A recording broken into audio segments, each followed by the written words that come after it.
مساجد مراد كاجه مساجد مراد كاجه markaan ishaarada ay marin jireen iyo faarada ku sheexi jireen anigu ma haysto tanaa ku gacantayda ugu qoraa gudintanaad ku hagaajin gudinta yar baa ku shafaam anigu codkana maqlayseen waxa uu ahaa masaajid laga dhisayo deegaanka Siraadley anaguna halkaas ayaan dhowr maalmood ka hor safar u tagnay waxaynu ku qaadatay dhowr saacadood in aanu ku gaadhno deegaanka Siraadley gaar ahaan halka ay ka baxaan dhirta beeyadu safarkayagii intii aanu ku sii jirnay waxaanu sii aragnay reer guuraya oo geel sida halka idinka muuqda maadaama aanu markaa gaadhayn daroontan dulgeynay laakiin se waxaanu ka baqnay in geelu ka dido maadaama wadadii ka baydhay daroontii baanu sii dib u soo celiyo oo deedna maadaama inaga fogay waa arki weyne daruurahaas ay naga dhex gashay runtii daruuro dhulku ma dhaweyn laakiin se malaa masaafo dheer bay kor u socotay oo sida idin muuqata daruuri bay ka sareysa waxa markaa noogu xigay inaanu soo gaadhno goobtii oo masaajidka laga dhisayay sida idin muuqata waxay markaa masaajidka hadalada ay maartay ku dhiiri geliyaan hees hawleedka kamid ah waa masaajida muraadkaaga hel kimir saaro ma garanaysa ama qofkii gacan ka geysto inta badan waa maqala odaygana waxa uu markaasi qoraya albaabkii oo uu ka dhigi doono albaabka masaajidka dhammaan agabka waa agab deegaanka dhoobada dhagaxa dhoobada waxaan u jeedaa iyo qoryaha iyo albaabka la sameeyo wuxba deegaanka laga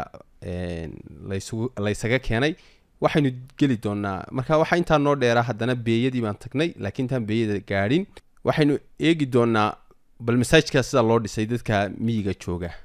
waxa la salaad awad cali masaajidkan waxaan wadnay muddo in badan bil iyo dheeraad baan hadda ka shaqeynaa noo wadnay masaajidada waa loo qayliyaa malaa dadka waxba loo dirtaa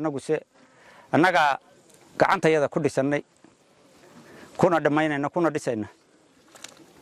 wixii qalab ah wax tarana waxa nagu siiyay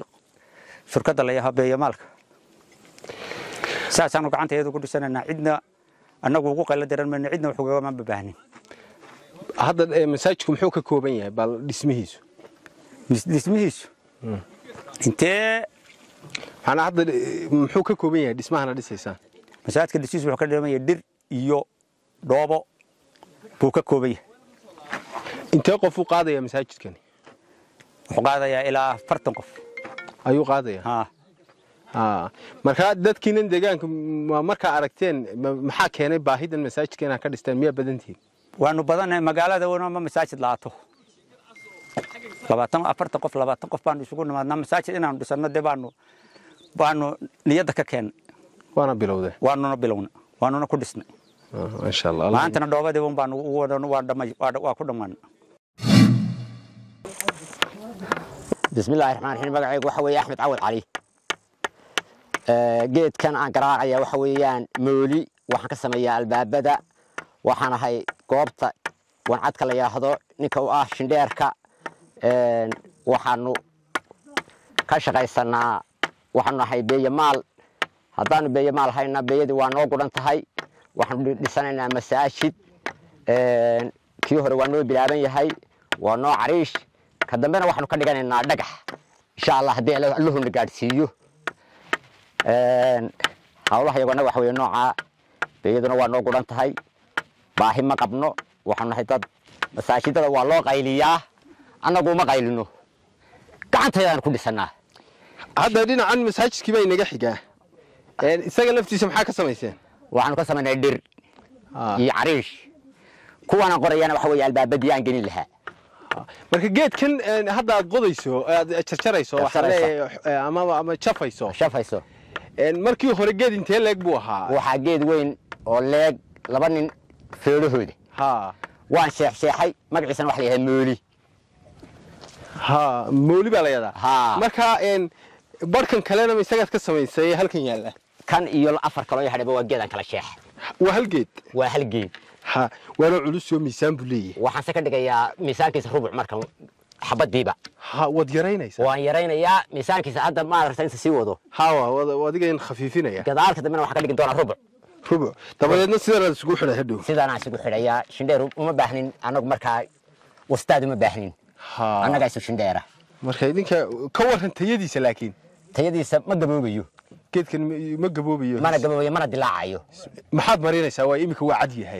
yahay dee sidiisa san boodaya rashiina waa marin karaa ranjina waad marin kartaa laakiin sidaas subay wax kale oo dhirta laga helo oo la mariyo ma jira oo macnaha lagu caseeyo la mariyo oo dhirtan isla dhirta laga helo ama meel laga helay laakiin hadda qorshaygu ma jirto hadda cadaantiisa ku gelinaya insha Allah laakiin ka dambe dhagax noqda ina daaqadihiisa midab u yeelaa laga yaabaa ka dambe dhagax ka dhigi doono inteeba shaqadan ku soo jirtay shaqadan waxa ku soo jiray muddo in badan shaqadan ku soo jiray dadeed waxa weeye imika 58 haye inta ciidaniyada waa qabanayay jad ka baratay markii hore waxa cid laga ma bartay waxa laga keenay fikrad iyo maskax haye fikrad iyo maskax ka keenay berigi hore albaabada la sameeyay jiray adiga ka hor albaabada waxa lagu sameeyay jiray loox loox imika markaa waxay iyagu sameeyaan albaabkan la geliyo la isku soo qabto maxaa magaciisa la yiraahdaa